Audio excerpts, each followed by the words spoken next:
Coup de tonnerre au Barça. Nico Williams a enfin révélé la vraie raison pour laquelle il a refusé de rejoindre Barcelone, et sa déclaration va vous surprendre. Pendant ce temps, le match entre le Barça et Osasuna a été annulé suite à un tragique événement qui a touché le club catalan. Découvrez comment ça s'est réellement passé. En coulisses, un arrière latéral sensationnel de Premier League est dans le viseur du Barça, et Rafinha fait l'objet d'une offre inattendue qui a fuité. Restez bien jusqu'à la fin pour tous les détails et surtout, abonnez-vous, likez et activez la cloche pour ne rien manquer. Allez, c'est parti! Le FC Barcelone reste attentif au marché des transferts afin de renforcer ses côtés lors de la prochaine fenêtre de transfert. Bien que les jeunes talents de la Masia aient montré de belles choses cette saison, la direction du club souhaite ajouter un nouveau joueur pour améliorer la compétitivité et renforcer la profondeur de l'effectif. Jules Koundé et Alejandro Balde ont été des éléments clés cette saison. Leur présence a souvent été déterminante, mais l'absence du défenseur français se fait particulièrement ressentir lorsqu'il n'est pas sur le terrain. De leur côté, les jeunes Hector Fort et Gérard Martin ont répondu présents lorsqu'on a fait appel à eux. Toutefois, malgré leurs bonnes performances, des doutes persistent quant à leur capacité à être des solutions fiables sur le long terme. Depuis près de 10 ans, Barcelone peine à stabiliser le poste d'arrière droit. Jules Koundé, malgré ses réticences initiales à évoluer à ce poste, a su s'imposer et apporter une certaine stabilité défensive. Mais la direction du club sait qu'il est indispensable de trouver une alternative fiable pour maintenir cette solidité défensive en cas d'absence du français. Parmi les noms récemment évoqués, celui de Daniel Muñoz attire particulièrement l'attention. Le latéral droit colombien, actuellement à Crystal Palace, a réalisé une saison impressionnante avec 5 buts et 5 passes décisives en 32 matchs.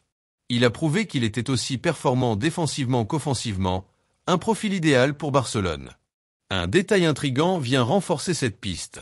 Lors d'une interview accordée à ESPN, Daniel Muñoz a révélé son admiration pour le Barça et son rêve de porter le maillot blaugrana. Il avait confié qu'il avait toujours aimé Barcelone et qu'il rêvait de jouer un jour pour le club catalan.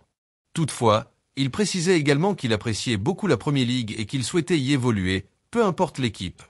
Son rêve de jouer en Angleterre est désormais accompli, mais le destin pourrait-il maintenant le conduire au Camp Nou ? Sa polyvalence et son efficacité en font un sérieux candidat pour concurrencer Jules Koundé et renforcer l'arrière-garde barcelonaise. Et vous, pensez-vous que Daniel Muñoz pourrait être la recrue idéale pour le FC Barcelone ? Partagez votre avis en commentaire. L'avenir d'Ansu Fati au FC Barcelone semble aujourd'hui plus incertain que jamais. Celui qui était autrefois considéré comme l'une des plus grandes promesses du club traverse une période sombre et difficile. Malgré la bonne dynamique de l'équipe sous les ordres de Hansi Flick et les quelques absences dues aux blessures, Ansu Fati n'a même pas été convoqué pour les derniers matchs du Barça. Aux côtés de Pablo Torre, il fait partie des joueurs les plus touchés par les choix de l'entraîneur allemand cette saison. Sa présence sur le terrain est devenue extrêmement rare, au point que beaucoup se demandent si son aventure à Barcelone n'est pas déjà terminée. Jusqu'à présent, l'attaquant espagnol n'a disputé que 186 minutes réparties sur 8 matchs. Il a joué 4 rencontres en Liga face au Deportivo Alavés, au Séville FC, à l'Espanyol et à la Real Sociedad. Il a également participé à 3 matchs de Ligue des Champions contre Monaco, les Young Boys et le Bayern Munich, ainsi qu'à une rencontre en Copa del Rey contre Barbastro. Le plus inquiétant, c'est que durant ses apparitions, Ansu Fati n'a inscrit aucun but ni délivré la moindre passe décisive. Sa dernière apparition en championnat remonte au 10 novembre lors du match contre la Real Sociedad. Depuis, il n'a plus foulé les pelouses espagnoles. Chaque jour qui passe semble confirmer que son cycle au FC Barcelone touche à sa fin. Cet hiver, le club turc du Beşiktaş avait tenté de le recruter, mais Ansu a refusé l'offre, insistant sur son envie de continuer à Barcelone. Cette décision lui a permis de rester temporairement au club, mais la situation pour l'été prochain semble tout autre. Face à un avenir incertain et un temps de jeu inexistant, son départ paraît désormais inévitable. Récemment, une rencontre s'est tenue à Lisbonne entre Joan Laporta, Deco et Jorge Mendes. Officiellement, cette réunion avait pour but de discuter du renouvellement de contrat de Lamine Yamal, mais en coulisses, il s'agissait aussi de commencer à organiser le départ d'Ansu Fati. Interrogé sur l'avenir du joueur, Jorge Mendes est resté évasif, mais a reconnu qu'Ansu est un grand talent qui a besoin de jouer régulièrement pour retrouver son meilleur niveau. Le problème, c'est que son prêt décevant à Brighton a laissé des traces. Ansu Fati ne veut plus se lancer dans une nouvelle aventure sans garantie de temps de jeu conséquent. Cette fois, cependant, Barcelone ne pourra plus se permettre d'attendre. Outre l'aspect sportif, Son départ est devenu une nécessité financière pour le club catalan.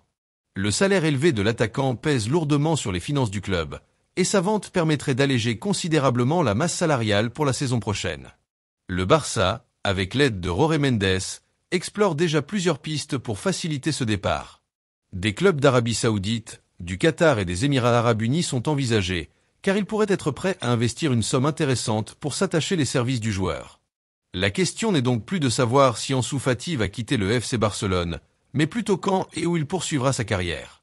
Celui qui était autrefois vu comme le successeur de Lionel Messi est aujourd'hui en pleine incertitude.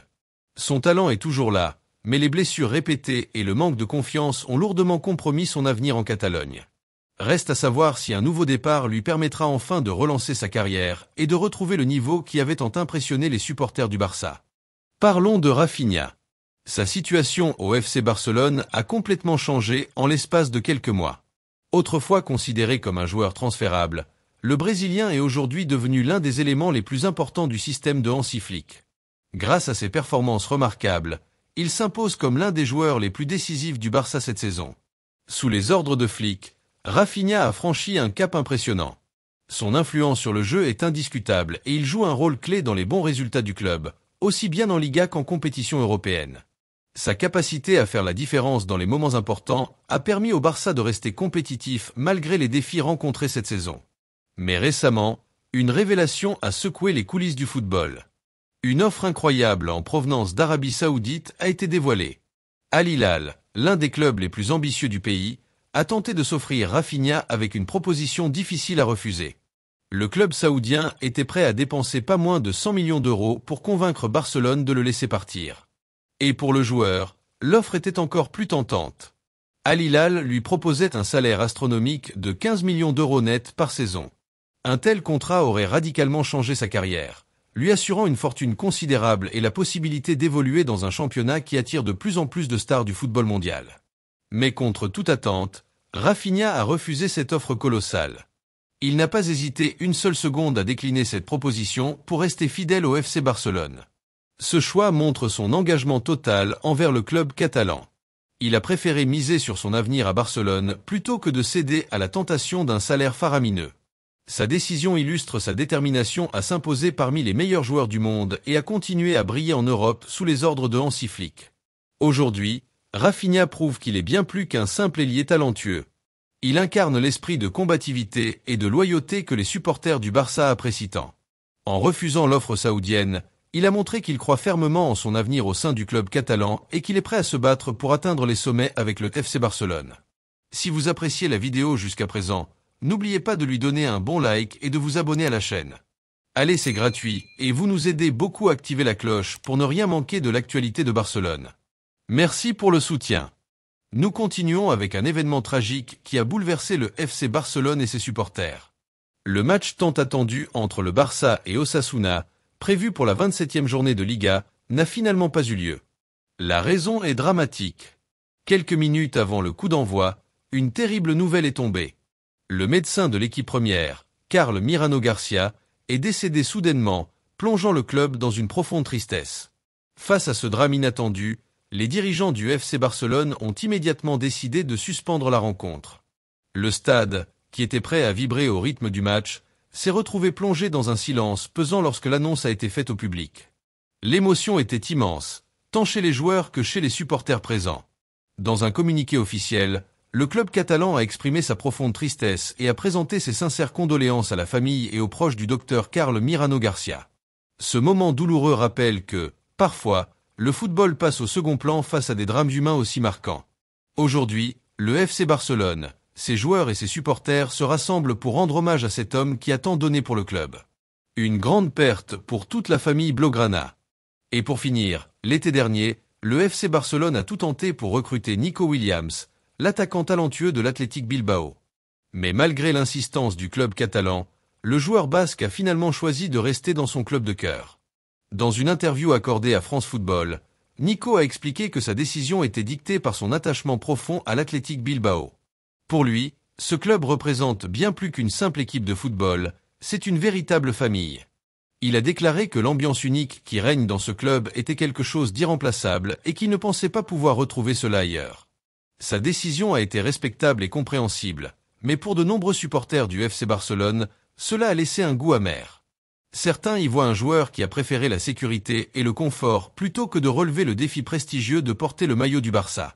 Pourtant, Nico Williams n'a jamais caché son admiration pour Lamine Yamal, le jeune prodige du club catalan. Il a même révélé qu'une forte amitié les liait en dehors des terrains. Lors de vacances à Marbella, les deux joueurs ont passé beaucoup de temps ensemble à discuter football et à partager leurs expériences. Cette relation amicale aurait pu se transformer en une belle entente sur le terrain au Camp Nou, mais le destin en a voulu autrement. Le FC Barcelone a pourtant fait tout son possible pour attirer Nico Williams. Même lorsque le Paris Saint-Germain a tenté de s'immiscer dans les négociations, l'attaquant basque a maintenu sa position en refusant toutes les offres. Sous les ordres d'Hansi Flick, l'arrivée de Nico aurait été stratégique. Sa vitesse et sa capacité de dribble en auraient fait une arme redoutable pour renforcer l'attaque barcelonaise. De plus, sa clause libératoire fixée à 58 millions d'euros était une opportunité accessible pour un club qui gère avec précaution chaque centime investi. Finalement, après les refus répétés de Nico Williams, le FC Barcelone a dû se tourner vers une autre cible. C'est Dani Olmo qui a été choisi. En plus de ses qualités techniques indiscutables, le milieu de terrain a montré une véritable envie de rejoindre Barcelone. Il a affiché une détermination qui correspond à l'esprit combatif que le club recherche. Malgré tout, Nico Williams a continué à briller sous les couleurs de l'Athletic Bilbao. Lors du dernier championnat d'Europe, il s'est illustré en marquant un but décisif en finale contre l'Angleterre. Ce moment marquant restera gravé dans sa carrière comme l'un des plus beaux souvenirs de sa jeune vie de footballeur. Lui-même a décrit ce but comme un rêve devenu réalité. Pour lui, jouer une finale d'une telle importance était déjà incroyable, mais inscrire un but décisif devant sa famille présente dans les tribunes a rendu ce moment encore plus spécial. Mais cette expérience laisse planer une question. Nico Williams aurait-il pu viser encore plus haut en rejoignant un club aux ambitions bien plus grandes comme le FC Barcelone? En signant au Camp Nou, il aurait eu l'occasion de se battre pour les plus prestigieux trophées d'Europe et de grandir aux côtés de Lamine Yamal. Ensemble, ils auraient pu former un duo redoutable et marquer l'histoire du club catalan. Seul l'avenir nous dira si Nico Williams a fait le bon choix en restant à Bilbao. Ce qui est certain, c'est qu'au FC Barcelone, il n'y a pas de place pour ceux qui doutent. Le club continue d'avancer avec des joueurs déterminés à tout donner pour le maillot blaugrana. Joan Laporta, le président du club, avait pourtant placé beaucoup d'espoir dans l'arrivée de Nico, mais face à ses refus répétés, il était temps de tourner la page. Aujourd'hui, le FC Barcelone se concentre sur des joueurs qui ont la volonté de s'inscrire pleinement dans le projet du club, avec cette mentalité de gagnant qui a toujours fait la grandeur du Barça. Abonnez-vous, likez et activez la cloche pour ne rien manquer des actus du Barça.